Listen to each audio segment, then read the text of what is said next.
tema sugerido de hoje é a falta de amor e comunhão na igreja, entre os irmãos, né, no caso. O que seria a igreja, né? É algo estranho de se falar, né? Falta de amor, falta de comunhão na igreja, sendo que a base, o pilar da igreja, vamos dizer assim, seria o amor, né? O amor que Cristo tem por nós, a comunhão da igreja, e a falta disso é estranha para nós, né? Se nós sentarmos aqui e pensarmos, nossa, será que há falta de amor? Será que há falta de comunhão dentro da igreja, onde nós congregamos, onde nós estamos? Será que existe isso? E esse é um ponto a se pensar, né? Pois podemos ver aqui, por ser um mandamento, pedir para vocês acompanharem comigo em Romanos 12. Romanos 12, 4 ao 5. Por sermos só um corpo, né? Obrigado.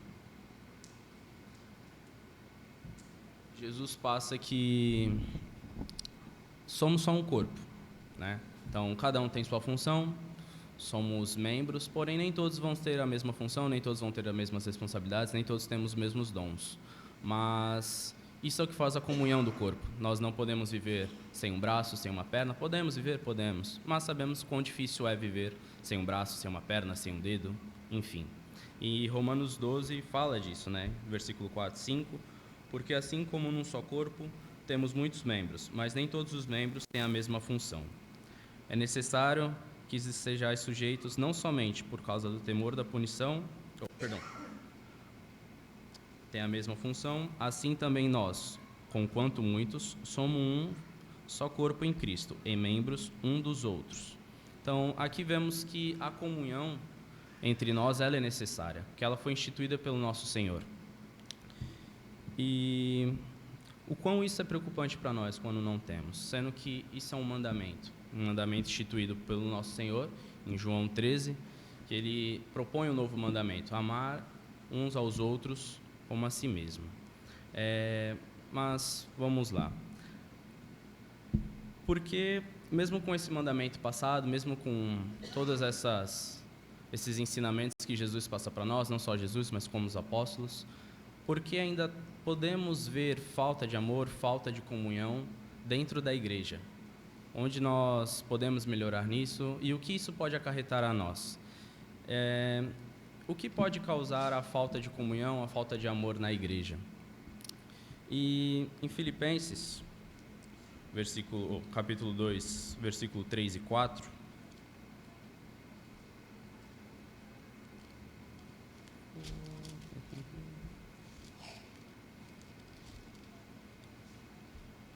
Filipenses 2, 3 e 4. Vou ler do 1 ao 4. Se há, pois, alguma exortação em Cristo, alguma consolação de amor, alguma comunhão do Espírito, se há entranhados afetos e misericórdias, completai a minha alegria, de modo que penseis a mesma coisa, tenhais o mesmo amor, sejais unidos de alma, tendo o mesmo sentimento. Nada façais por partidarismo ou vangloria, mas por humildade, considerando cada um os outros superiores a si mesmo.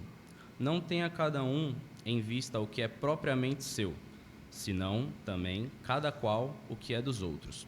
E nessa passagem nós podemos ver que o que pode causar a falta de amor, a falta de comunhão. Quando é passado aqui por Paulo para os filipenses, ele fala para nós fazermos com humildade. Então, nós não termos soberba. Nós fazemos isso com boa vontade, com amor ao próximo. Nós não fazemos isso por partidarismo, né? Ou vangloria. Não fazer aqui, vou ajudar meu irmão, mas a partir do momento que eu ajudo meu irmão, eu estou ali falando ao próximo que eu ajudei ele, que eu fiz isso por ele. Isso não é certo. Isso não é coisa de Deus. Deus não fala para nós pegarmos, ajudarmos o próximo, postar uma foto na internet, ou mesmo chegar na igreja aqui na frente e falar, eu ajudei o irmão X, o irmão Y, fiz isso por ele, fiz aquilo por ele. Então, é algo que causa a falta de amor e a falta de comunhão na igreja. Porque se eu faço isso ao meu irmão, né, eu faço isso para a igreja, quem vai querer fazer, terá amor por mim ou quem terá comunhão comigo, sendo que eu estou falando do próximo, que eu ajudo, por isso ninguém quer ajudado, quer ser falado, porque nós sabemos, às vezes nós deixamos de ser ajudado por orgulho próprio, que é tolice nossa. Às vezes precisamos ser ajudados, independente da circunstância. Mas nós sabemos que não é certo nós falarmos, pois não sabemos porque aquela pessoa precisa de ajuda ou N eventualidades, mas esse egoísmo e individualismo que causa essa falta de humildade e essa vangloria é uma coisa que aparta o irmão, aparta a comunhão na igreja. Em Tiago 4, também tem outro ponto onde nós podemos ver que causa essa falta de comunhão ou falta de amor ao irmão, né? Tiago 4, versículo 11 e 12. Irmãos, não faleis mal uns dos outros.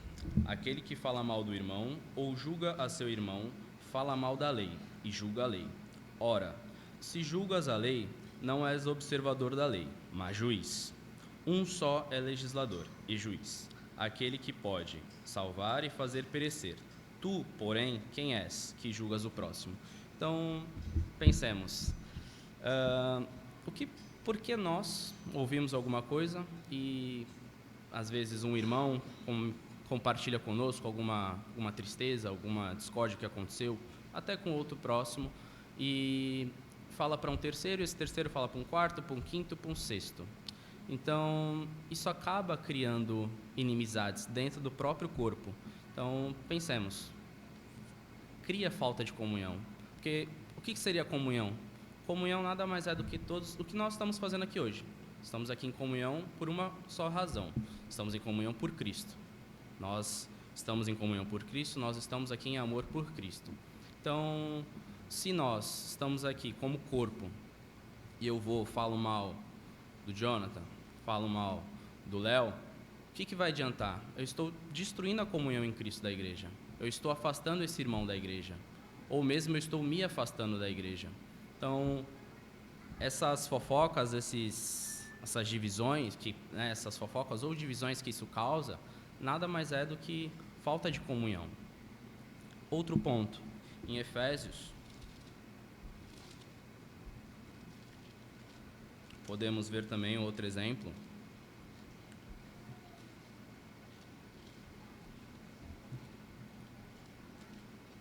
Em Efésios 4. Efésios 4, 31 e 32. Longe de vós toda amargura e cólera, e ira, e gritaria e blasfêmias, e bem assim toda malícia. Antes, sede uns para com os outros benignos, compassivos, perdoando-vos uns aos outros, como também Deus, em Cristo, vos perdoou. Então, aqui um outro ponto é a falta do perdão. Como nós podemos ser seguidores do nosso Senhor Jesus? Como nós podemos falar que nós seguirmos a palavra dele, essa palavra que está em nossas mãos hoje, e falarmos que somos cristãos e não perdoarmos o próximo, sendo que a todo momento nós erramos, todos os dias nós erramos, e mantemos alguns erros, mantemos alguns hábitos errados, e mesmo assim Deus nos perdoa. Deus tem misericórdia de nós, e nós não temos esse mesmo amor, esse mesmo carinho pelo nosso irmão.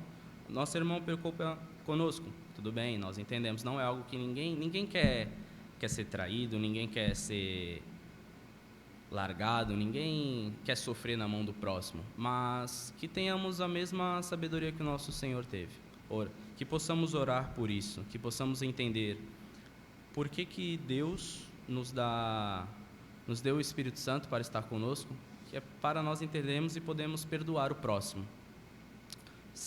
É difícil, com certeza é difícil, nós temos ego, nós temos orgulho e sabemos que é o que mais dificulta as nossas vidas, né, aqui na Terra. Sabemos que a carne ela vai falar mais alto sempre, ela é dura, o coração é duro, e quando nós não perdoamos o próximo, nós estamos negando esse perdão, mas nós temos que entender também que, será que se Deus fizesse isso conosco, Se Deus não entregasse o Filho dele para morrer por nós, para dar o perdão para nós hoje, o que seríamos de nós? Seríamos apenas mais alguns animais na rua? Como já vemos hoje em dia, se a gente abrir o jornal, só tem discórdia, é só tristeza. É muito triste, sabe? E o fato de nós não podermos perdoar uns aos outros, que estamos aqui hoje, se eu fiz algo para ti, se eu te tratei mal, se em algum momento eu estava triste, sabemos que nem todos os dias nós somos perfeitos. E a maioria dos dias nós não somos perfeitos. Mas que possamos entender e perdoar o próximo, porque eu acho que essa é uma das maiores dádivas que Deus nos deu, por meio do seu Espírito, de perdoar, mas perdoar com amor. Esquecer de verdade o que o irmão fez, ou que o próximo fez, que tenhamos esse ensinamento enraizado em nossos corações. E um outro ponto, em Tiago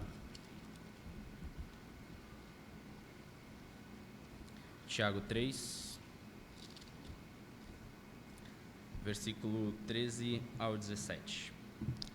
Quem entre vós é sábio e inteligente? Mostrem mansidão de sabedoria mediante condigno proceder às suas obras. Se, pelo contrário, tende em vossos corações inveja amargurada e sentimento faccioso, nem vos gloreis disso, nem mintais contra a verdade. Esta não é sabedoria que desce lá do alto, antes é terrena, animal e demoníaca. Pois, onde há inveja e sentimento faccioso, aí há confusão e toda espécie de coisas ruins. A sabedoria, porém, lá do alto, é primeiramente pura, depois pacífica, indulgente, tratável, plena de misericórdia e de bons frutos, imparcial, sem fingimento. Ora, é em paz que se semeia o fruto da justiça, para os que promovem a paz. Então aqui, no livro de Tiago, ele fala a respeito da inveja, como é um sentimento que, como ele fala aqui, é um sentimento demoníaco, né? É algo que não é visto de bons olhos por Deus, né? Sabemos que o diabo, ele, não só por orgulho, mas por inveja. Então, por que eu vou compartilhar do mesmo sentimento que o nosso inimigo? Por que eu vou ter algo que o inimigo tem? De que isso vai me valer? De que vai valer eu ter inveja do meu irmão porque meu irmão tem algo que eu não tenho? Ou porque ele pode ter algo que eu não tenho? E às vezes nós não temos necessidade de ter esse algo que o irmão tem, sabe? Às vezes a gente... É aquele ditado, né? A grama do vizinho é sempre mais verde. Mas a gente não sabe o que o vizinho fez para ter uma grama mais verde. E a gente nem sabe se o vizinho realmente é feliz por ter uma grama mais verde.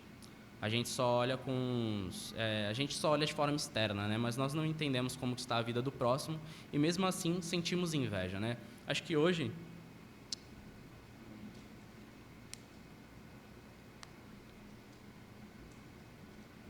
mais do que nunca, acho que a inveja é um sentimento muito aflorado na humanidade, né?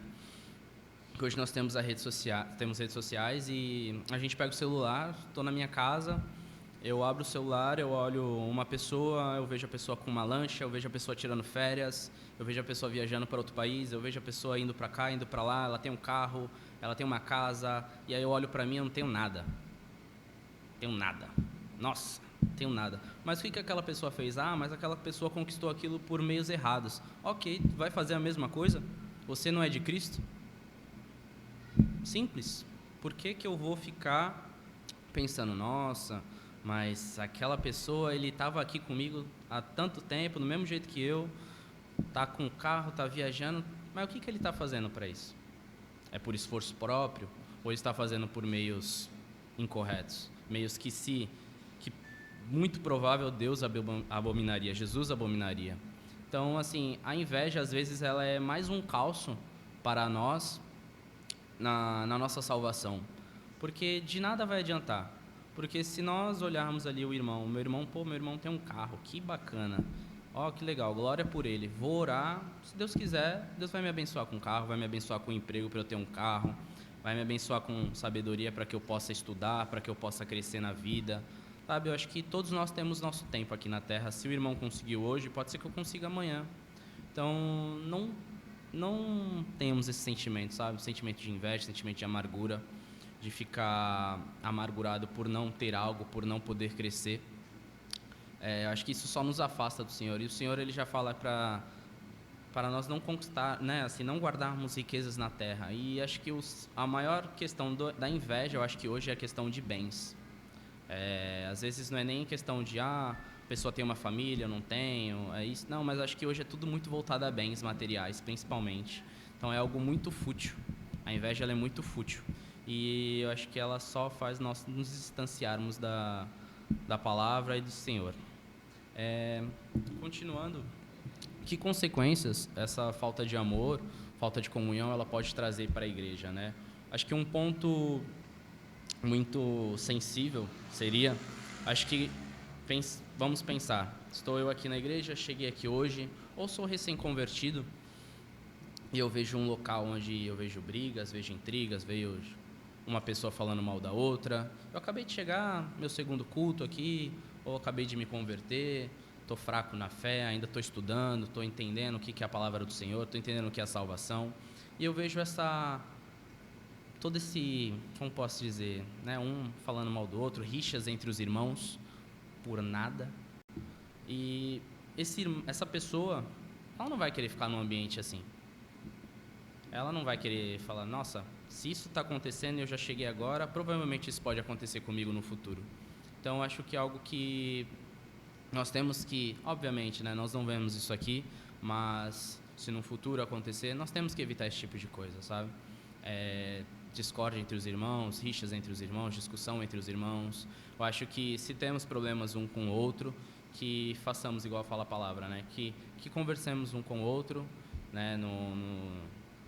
Em um local reservado, que façamos de uma forma, né? Vamos orar antes para resolver as coisas, não vamos fazer as coisas de cabeça quente, não vamos fazer as coisas de qualquer jeito. O irmão continua errando. Traz mais 1, 2 irmãos, vamos lá, vamos conversar, vamos ver se está tudo certo, vamos colocar as ideias em dia, não vamos nos apartar, não vamos viver de gritaria, não vamos viver na discórdia entre os outros ou rixas, sabe? Eu acho que isso é uma coisa que não vai fazer a igreja crescer, que também é um outro ponto, um obstáculo para o crescimento da igreja, né? Se nós mantivermos a desunião, a divisão, né, a falta de comunhão entre nós, a falta de amor, qual que é o nosso plano aqui na Terra? Nós irmos, pregarmos a palavra do Senhor e fazer a igreja crescer, né? Trazermos mais almas para o corpo. E se nós vivermos nessa desunião, vivermos na falta de comunhão, vivemos na falta de amor, como nós podemos completar a nossa missão aqui na Terra? Como nós podemos nos edificar, como nós podemos trazer mais almas para o corpo? Sendo que nós estamos em rixa, estamos em briga, estamos em discussão, estamos em contendas um com os outros, né? Não nos cuidamos, não nos amamos. Então, acho que a nossa missão vai ser a última coisa a pensarmos em realizar, né? Então, se eu tenho que fazer a igreja crescer, como que eu vou dar esse próximo passo se eu não estou conseguindo nem manter os que estão na igreja, né? Eu acho que esse é um ponto muito importante, né? Além de nós pensarmos no crescimento, nós temos que pensar na manutenção dos que estão aqui, né? Tratar a todos com amor, não só quando a pessoa chegou, tratamos com amor, com carinho, com mansidão, mas ao longo dos tempos, né? Que a pessoa fique e vença, né, o bom combate, que ela, se um dia ela falecer, ela morrer, mas que ela esteja junto com o corpo, que ela esteja junto a Cristo, né, que ela não se perca no meio do caminho por conta de uma divisão da igreja. E acho que até tem um exemplo aqui, deixa eu só confirmar, um versículo.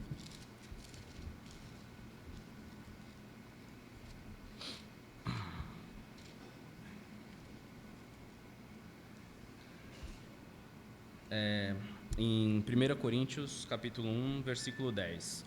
Rogo-vos, irmãos, pelo nome de nosso Senhor Jesus Cristo, que faleis todos a mesma coisa, e que não haja entre vós divisões. Antes, sejais inteiramente unidos, na mesma disposição mental e no mesmo parecer. Então, a própria palavra, ela nos institui, né, numa unidade, que nós sejamos um. Como já havia falado antes, né, de sermos um só corpo, mas que não ser apenas um corpo, mas que tenhamos o mesmo pensamento, que tenhamos o mesmo raciocínio, que não tenhamos divisão entre nós, né? Que nós possamos nosso foco é o crescimento da igreja, que tenhamos esse foco no crescimento da igreja. Nosso foco é melhorar o estudo da igreja, então vamos melhorar o estudo da igreja, vamos edificar a igreja, vamos fazer a igreja amadurecer. Então, que tenhamos esse, como diz a própria palavra, né, que tenhamos essa mesma disposição mental, que possamos trilhar os mesmos caminhos, né? E um outro ponto seria como podemos nós restaurar, né, essa comunhão e esse amor dentro da igreja, né? E um ponto importante em Colossenses capítulo 3, versículo 12 ao 14, diz assim: prossiga para o alvo, para o prêmio da soberana vocação de Deus em Cristo Jesus. Todos, pois, que somos perfeitos, tenhamos este sentimento, e se porventura pensais de outro modo, também isto vos esclarecerá. Li Filipenses 3, capítulo 14. Aqui. Acima de tudo isto, porém, esteja o amor, que é a vinculação da perfeição. Aqui é o versículo 14. No versículo 13 diz: suportai-vos uns aos outros, perdoai-vos mutualmente, caso alguém tenha motivo de queixa contra outrem, assim como o Senhor vos perdoou, assim também perdoai-vos. Acima de tudo isto, porém, esteja o amor, que é o vínculo da perfeição. Então, a prática do perdão é a prática da reconciliação, né? Então, como havia falado anteriormente, a falta do perdão, ela afasta, né, a comunhão entre os irmãos, ela cria divisões e cria falta de amor, né? Porém, aqui em Colossenses é passado para nós que nós temos que ter o perdão e o amor entre nós, né? Então já nos é passado isso, né? E em Gálatas fala sobre servir ao próximo, né? Servir ao meu irmão. No capítulo 5 diz assim: porque vós, irmãos, fostes chamados à liberdade, porém não useis da liberdade para dar ocasião à carne. Sede antes servos um dos outros, pelo amor, porque toda a lei se cumpre em um só preceito, a saber, amarás o teu próximo como a ti mesmo. Se vós, porém, vos mordeis e devorais uns aos outros, vede que não serás mutuamente destruídos. Então aqui a própria palavra diz que nós temos que sermos servos uns aos outros, né? E nós vemos um exemplo aqui, é um exemplo simples, né? Mas os irmãos que fazem a entrega da ceia, né? Então eles entregam o pão, entregam o suco, eles estão servindo, né? Fazem isso com amor, não fazem isso porque alguém pede. Então, tanto que é algo voluntário. Quando nós nos reunimos aqui, nós perguntamos se alguém quer participar, a pessoa se voluntaria. Então, assim, é um ato de amor ao próximo, porque eu tenho a obrigação de estar aqui, servir ao meu irmão, passar aqui, não tenho obrigação nenhuma, mas se eu faço isso, eu faço com amor. Então, acho que esse é um exemplo que nós vemos aqui todo domingo, é algo simples, mas é algo que é feito com muito amor, com muito carinho, tenho certeza, pelas pessoas que fazem, elas não veem isso como uma obrigação. Mas, e também, na própria passagem diz, se vós, porém, vos mordeis e devorai-vos uns aos outros, vedes que não sejais mutuamente destruídos. Então, a própria palavra diz, podemos entender que se eu não tratar o meu irmão com serventia, não tratar o meu irmão com amor, por mais que eu, né, destoe dele, mais que eu trate ele mal, a destruição ela não vai vir mutualmente, ela não vai vir para os dois, ela vai vir apenas para mim que estou causando o mal, eu que estou causando a discórdia. Então, podemos ver que tudo que eu fizer ao próximo, no final de tudo, aquilo ali vai acarretar em algo pior para mim. Então, acho que esse é um ponto importante, né? Porque eu vou fazer algo para o próximo, sendo que eu não quero que faça para mim, certo? E tem um exemplo logo no início da igreja primitiva, em Atos capítulo 2, depois do batismo dos 3.000, Atos capítulo 2, versículo 42, diz assim: e perseveraram na doutrina dos apóstolos e na comunhão, no partir do pão e nas orações. Então, assim, aqui depois dos 3.000 se batizarem, eles tiveram a primeira comunhão, né, no partir do pão, igual nós estamos fazendo aqui no domingo, onde eles se reuniram para partir o pão e houve a comunhão, houve segmento da palavra, né? E também gostaria de deixar um outro versículo para nos mantermos na luz de Jesus, que acreditamos, né, que é a coisa mais importante para nós. Se encontra em 1 João, capítulo 1, do 5 ao 7. Ora, a mensagem que da parte dele temos ouvido e vos anunciamos é esta: que Deus é luz, e não há nele treva nenhuma. Se dissermos que mantemos comunhão com ele e andarmos nas trevas, mentimos e não praticamos a verdade. Se, porém, andarmos na luz, como ele está na luz, mantemos comunhão uns com os outros, e o sangue de Jesus, seu Filho, nos purifica de todo pecado, se dissemos que não temos pecado nenhum, a nós mesmos nos enganamos, e a verdade não está em nós. Então aqui podemos ver que nos é passado para seguirmos a palavra do Senhor, né? Seguimos a luz do Senhor Jesus Cristo, mantendo a comunhão com Ele para que nós podemos manter a comunhão com os outros. Eu acho que esse é um dos principais ensinamentos, pensarmos que se nós queremos seguir a Cristo, é necessário nós estarmos em comunhão uns aos outros. Eu acho que se nós não conseguirmos realizar esse ato, é um ato simples, acredito que nós não vamos ter dificuldade de estar em comunhão com o próximo, né? E assim, o que temos que entender da comunhão? A comunhão, ela não precisa de afinidade. Eu não preciso ser amigo do irmão ou ser amigo da irmã para eu estar em comunhão com ele.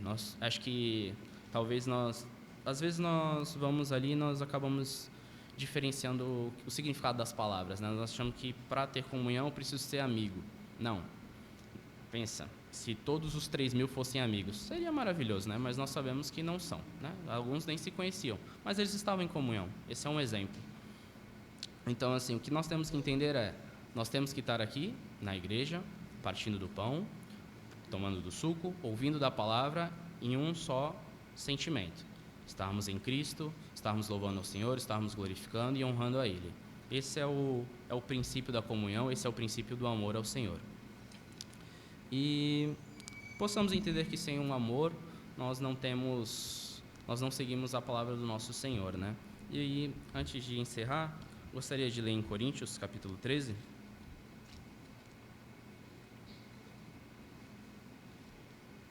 Diz assim: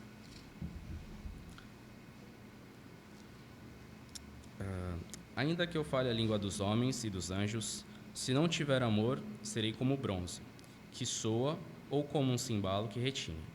Ainda que eu tenha o dom de profetizar e conheça todos os mistérios e toda a ciência, ainda que eu tenha tamanha fé a ponto de transportar montes, se não tiver amor, nada serei. E ainda que eu distribua todos os meus bens entre os pobres, e ainda que entregue o meu próprio corpo para ser queimado, se não tiver amor, nada disso me aproveitará. O amor é paciente, é benigno, o amor não arde em ciúmes, não se ufana, não se ensoberbece, não se conduz inconvenientemente, não procura os seus interesses, não se exaspera, não se ressente do mal. Não se alegra com a injustiça, mas regozija com a verdade. Tudo sobre, tudo crê, tudo espera, tudo suporta. O amor jamais acaba, mas, havendo profecias de separação, havendo línguas, cessarão. Havendo ciência, passará. Porque, em parte, conhecemos e, em parte, profetizamos. Quando, porém, vier o que é perfeito, então o que é em parte será aniquilado. Vou continuar. Quando eu era menino, falava como menino. Sentia como menino, pensava como menino. Quando cheguei a ser homem, desisti das coisas próprias de um menino. Porque, agora, vemos como em espelho, obscuramente. Então veremos face a face. Agora conheço em parte. Então conhecerei como também sou conhecido. Agora, pois, permanecem a fé, a esperança e o amor. Estes 3, porém, o maior destes é o amor. Então aqui podemos ver que, independente do que eu faça, sem amor nada é válido. Então, né, muito do que eu falei anteriormente está descrito aqui nessa passagem, mas nós vemos como o amor ele é um ponto importante na palavra do Senhor, né? Todo momento que nós fomos olhar, né, passei por vários livros, passei por várias cartas e todos eles têm como princípio o amor e a comunhão. Então, nós vemos como isso é tão importante para o nosso Senhor, porque acho que uma coisa que o Léo sempre fala, que me pega bastante, é quando ele fala que quando nós morrermos, nós fomos para o céu, estaremos lá e... Imagina se eu não amo meu irmão. Imagina se eu não estou bem com meu irmão. O que será de nós? Estaremos lá a eternidade. Obviamente, né, acredito que se nós não estivermos em comunhão com o nosso irmão, talvez nós não possamos ir para o céu. Mas que nós possamos manter isso em mente, possamos manter o nosso amor, possamos manter nossa comunhão, que nós não criemos divisão na igreja, que nós tenhamos sempre carinhos uns pelos outros, que possamos ajudar uns aos outros. Acho que o amor engloba tudo isso, sabe? Se nós temos dificuldade, que nós possamos contar com o irmão, e que esse irmão não propague, não crie inimizade, não crie divisão. Eu acho que temos que ter esse carinho com o próximo. Amém? Antes de encerrar, eu gostaria de fazer uma oração.